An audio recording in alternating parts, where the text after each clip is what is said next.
So the chapter which we are going to study today is structural organization in animals. I will try to cover the epithelial tissue in this video. सबसे पहले जानने की ज़रूरत होती है कि what is tissue. Tissue क्या होता है। देखो, टिश्यू की डेफिनेशन हमें सबसे पहले देखनी होगी। डेफिनेशन क्या लिखी हुई है? Group of similar sales having common origin performing a specific function with intercellular spaces. Similar sales यानी हमें नाम से समझ में आ रहा है, ये सेल्स का बेसिक स्ट्रक्चर सेम होता है। ये मान लो सेल्स हैं, ये सेल्स का बेसिक स्ट्रक्चर सेम है, तो ये कह देंगे कि ये सिमिलर सेल्स हैं। जो टिश्यूज होते हैं, इन टिश्यूज के बीच, ये जो टिश्यूज होते हैं ये क्या होते हैं? Group of similar sales. अब इन्हीं सेल्स के बीच में होती है इंटरसेल्युलर स्पेस। इंटर का मतलब होता है बिटवीन, और स्पेस का मतलब जगह, और सेल्युलर मतलब सेल्स, यानी सेल के बीच में जो स्पेस होती है उसे इंटरसेल्युलर स्पेस कहते हैं। इसी इंटरसेल्युलर स्पेस में एक सब्सटेंस भरा हुआ होता है जिसे कहते हैं इंटरसेल्युलर सब्सटेंस। इस इंटरसेल्युलर सब्सटेंस को हम लोग मैट्रिक्स भी कह सकते हैं, और ये मैट्रिक्स बना हुआ होता है ग्लाइकोप्रोटीन्स का, फाइबर्स का और म्यूकोपॉलीसेकेराइड्स का। तो टिश्यूज क्या है? ग्रुप ऑफ सिमिलर सेल्स जिसके बीच में इंटरसेल्युलर स्पेस है। इस इंटरसेल्युलर स्पेस में एक चीज भरी होती है, एक सब्सटेंस भरा हुआ होता है, जिसे कहते हैं इंटरसेल्युलर सब्सटेंस या फिर मैट्रिक्स। फिर again back to the definition of tissues, इसका कॉमन ओरिजिन होता है। कॉमन ओरिजिन से क्या मतलब होता है? देखो, जब स्पर्म और ओवा मीट करते हैं तो ये बना लेते हैं सबसे पहले जाइगोट। अब इस जाइगोट की डेवलपमेंट तो होगी ना, तो जाइगोट डेवलप करते करते आखिर में एम्ब्रियो बनाता है। लेकिन जब जाइगोट ये एम्ब्रियोनिक डेवलपमेंट कर रहा होता है, इसी दौरान ये अपने आप को 3 जर्म लेयर्स में बांट लेता है। देखो, ये जाइगोट है, ये जाइगोट एम्ब्रियोनिक डेवलपमेंट करते करते एम्ब्रियो बना लेगा, लेकिन इस डेवलपमेंट के दौरान ये अपने आप को 3 लेयर्स में डिवाइड कर लेता है, और इन 3 लेयर्स को साथ में जर्म लेयर्स बोला जाता है। ये जर्म लेयर्स में कौन कौन सी लेयर्स आती है? इसमें आती है एक्टोडर्म, मीजोडर्म एंड एंडोडर्म। इन्हीं 3 लेयर्स से हमारी पूरी बॉडी मिलके बनी है। हमारी बॉडी के सारे टिश्यूज इन्हीं 3 लेयर से मिलके बने हैं। जैसे मैं पूछूं कि ब्लड का कॉमन ओरिजिन क्या है? ब्लड का कॉमन ओरिजिन क्या है? ब्लड का कॉमन ओरिजिन है मीजोडर्म। ब्लड बना है मीजोडर्म लेयर से, तो ब्लड का कॉमन ओरिजिन क्या हो जाएगा? Mesodermal layer. ठीक है, तो ऐसे ही मैं किसी और का पूछूं, उसका उसका मान लो एक्टोडर्म है, वो टिश्यू एक्टोडर्म से बना है, तो मैं कहूंगी उसका ओरिजिन है एक्टोडर्मल। तो कॉमन ओरिजिन क्या है? कॉमन ओरिजिन कुछ नहीं, बस इसका मतलब ये है। तो कॉमन ओरिजिन क्या है? कॉमन ओरिजिन कुछ नहीं, इसका मतलब सिंपली ये है कि कोई भी टिश्यू वो किस जर्म लेयर से मिलके बना है। इट विल बी इधर एक्टोडर्म, मीजोडर्म और endoderm. Moving on to the topic, next topic, कि एनिमल टिश्यूज को कितने पार्ट्स में क्लासिफाई कर सकते हैं। ये होगी हमारी एक्चुअली टिश्यू की, ये हमारी एक्चुअली टिश्यू की डेफिनेशन होगी कि ग्रुप ऑफ सिमिलर सेल्स हमने समझ लिया, कॉमन ओरिजिन का मतलब हमने समझ लिया, इंटरसेल्युलर स्पेस के बारे में हमने जान लिया। नेक्स्ट होता है कि how many parts animal tissue can be classified. देखो, on the basis of structure and its function, जिसका जैसा स्ट्रक्चर उसी के हिसाब से उसका फंक्शन। इस आधार पर एनिमल टिश्यू को 4 कैटेगरीज में क्लासिफाई किया जा सकता है। The first one is epithelial tissue, the second is connective tissue and third is muscular and fourth is nervous या फिर न्यूरल टिश्यू। एपिथेलियल टिश्यू को हम लोग एपिथेलियम भी बोल सकते हैं।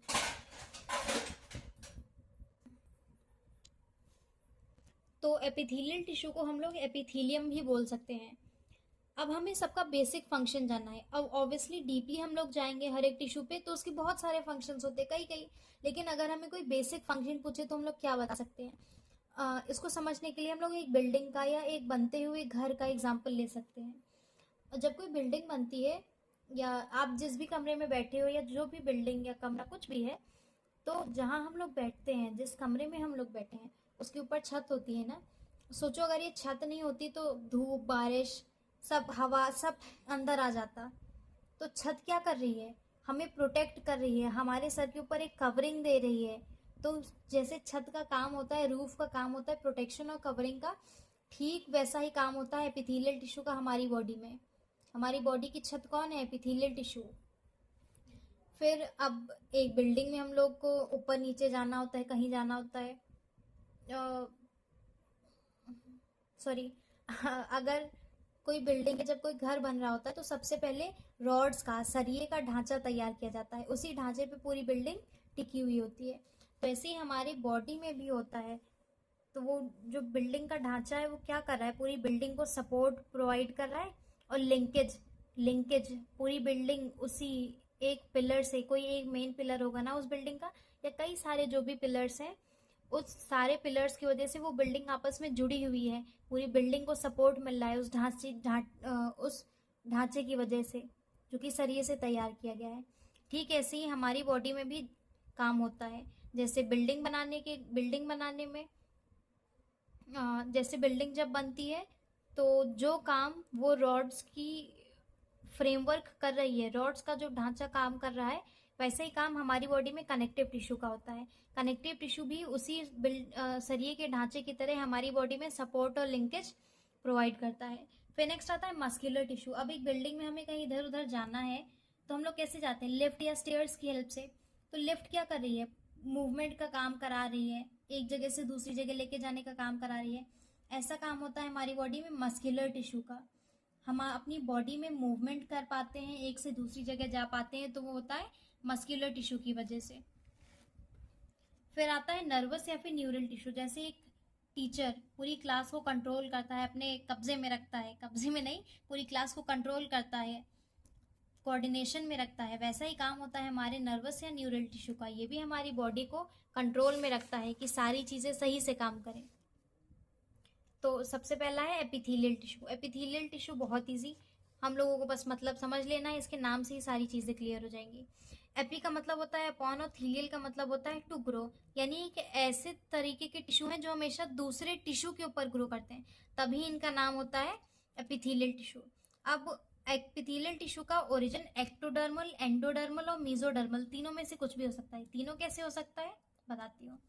तीनों ऐसे हो सकता है कि अगर हम लोग अपने स्किन की हमारे स्किन के ऊपर जो एपिथेलियम पाई जा रही है उसकी ओरिजिन को पूछे तो वो एक्टोडर्मल है, हमारे ऑर्गन्स की पूछे तो वो मीजोडर्मल है, हमारे इंटरनल बॉडी में जो पाई जा रही है उसकी एंडोडर्मल हो सकती है। तो इस तरीके से एपिथेलियल टिश्यू की ओरिजिन एंडोडर्मल, एक्टोडर्मल, मीजोडर्मल तीनों होती है। एक्टोडर्मल जो बाहर बॉडी की कवरिंग है उसमें एक्टोडर्मल ओरिजिन की एपिथेलियल टिश्यू है, लेकिन बॉडी के अंदर एंडोडर्मल और मीजोडर्मल की है। जो एपिथेलियल टिश्यू होती है ये एवैस्कुलर होती है। एवैस्कुलर का क्या मतलब होता है, ए मतलब एब्सेंस और वी वैस्कुलर मतलब वेसल्स। ऐसी टिश्यू होती हैं जिनमें ब्लड वेसल्स एब्सेंट होती हैं। अब अगर इनमें ब्लड वेसल्स एब्सेंट हैं तो इनको न्यूट्रिशन कैसे मिलता होगा, ऑक्सीजन कैसे मिलता होगा, सोचने वाली बात है। कैसे मिलता होगा, देखो उसके लिए हमें समझना पड़ेगा जो ये जो ऐसे सेल्स बने ये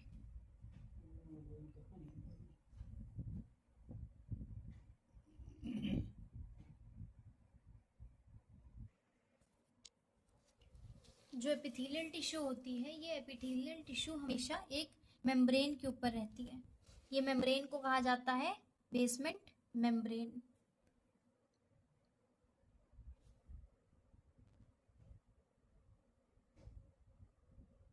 इस मेम्ब्रेन को कहा जाता है बेसमेंट मेम्ब्रेन। सी, ये जो मैंने बनाए हैं ऐसे, ये है एपिथेलियल टिश्यू, एपिथेलियल के सेल्स, और इसके नीचे जो डार्क कलर की बनाई है ये है बेसमेंट मेम्ब्रेन। ये देखो देखा है, ये है बेसमेंट मेम्ब्रेन। तो एपिथेलियल टिश्यू ना हमेशा बेसमेंट मेम्ब्रेन के ऊपर रेस्ट करती है। तो क्या ये बेसमेंट मेम्ब्रेन ही वो है जिसके ऊपर एपिथेलियल टिश्यू ग्रो करती हैं? अरे नहीं नहीं, क्या लिखा था इसकी डेफिनेशन में ना, इसके वर्ड से हम लोगों को क्या समझ में आया था कि एपिथेलियल टिश्यू ऐसे टिश्यू है जो हमेशा दूसरे टिश्यू के ऊपर ग्रो करते हैं। तो क्या ये बेसमेंट मेम्ब्रेन ही वो टिश्यू है जिसके ऊपर एपिथेलियल ग्रो करती है? हाँ, एपिथेलियल जरूर बेसमेंट मेम्ब्रेन के ऊपर ग्रो करती है, लेकिन बेसमेंट मेम्ब्रेन कोई टिश्यू नहीं होती है, ये टिश्यू की, ये सेल्स की नहीं बनी हुई होती है, ये नॉन सेलुलर होती है। तो फिर कौन है जिससे कि इसको ब्लड, जिससे कि एपिथेलियल टिश्यू को ऑक्सीजन और न्यूट्रिएंट्स मिलेगी? वो होता है, एक और चीज़ होती है, देखो उससे पहले हमें क्विक रिकैप लेना चाहिए पहले का। एपिथेलियल टिश्यू क्या होते हैं? एपिथेलियल टिश्यू ऐसे टिश्यू जो हमेशा दूसरे टिश्यू के ऊपर ग्रो करते हैं। इनकी ओरिजिन एक्टोडर्मल, एंडोडर्मल, मेसोडर्मल तीनों में से कोई भी हो सकती है। स्किन की लेंगे तो वो एक्टोडर्मल ओरिजिन की होंगी, हमारी बॉडी के इंटरनल पार्ट्स की वो एंडोडर्मल या मेसोडर्मल हो सकती है। ये ए वैस्कुलर होती है, ए मतलब एब्सेंट, वैस्कुलर मतलब वेसल्स, यानी इसमें ब्लड वेसल्स एब्सेंट होती है। ये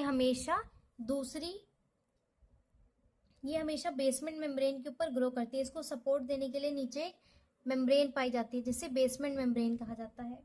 अब सोचने वाली बात यह है कि अगर ये ए वैस्कुलर है, इसके पास ब्लड नहीं पहुंच रहा है, तो इसे ऑक्सीजन नहीं मिल रहा है, न्यूट्रिएंट नहीं मिल रहा है, तो अपने खाना पूर्ति कैसे करती है? अरे भाई बिल्कुल करती है। जो ये बेसमेंट मेम्ब्रेन होती है ना, इसके ठीक नीचे पाया जाता है कनेक्टिव टिश्यू, और ये connective tissue highly highly highly vascular होता है, इसमें खूब सारी ब्लड वेसल्स होती हैं।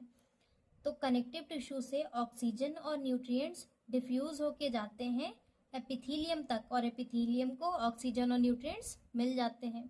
तो एपिथीलियम के नीचे कौन सा टिश्यू पाया जाता है? कनेक्टिव टिश्यू, बेसमेंट मेम्ब्रेन नहीं, क्योंकि बेसमेंट मेम्ब्रेन टिश्यू नहीं है, ये नॉन सेलुलर होता है, ये सेल्स की बनी हुई नहीं होती है। बेसमेंट मेम्ब्रेन ये किसकी बनी होती है? म्यूकोपॉलीसैकेराइड्स, ग्लाइकोप्रोटीन्स और फाइबर्स की। तो क्या और हमारे हाथों में भी जो है ये पाम्स है ना, ये पाम्स में भी एपिथेलियम पाई जाती है। तो हमारे पाम्स की स्किन भी कभी कभी झड़ती है ना, इससे क्या समझते हैं? और स्किन जब झड़ती है तो काफ़ी जल्दी वापस भी आ जाती है। इससे क्या समझ आता है कि इसकी रीजेनरेशन पावर बहुत होती है, बहुत नहीं इवन हाईएस्ट होती है, सबसे जल्दी रीजेनरेट कर जाती है epithelial tissue. So that's it for today.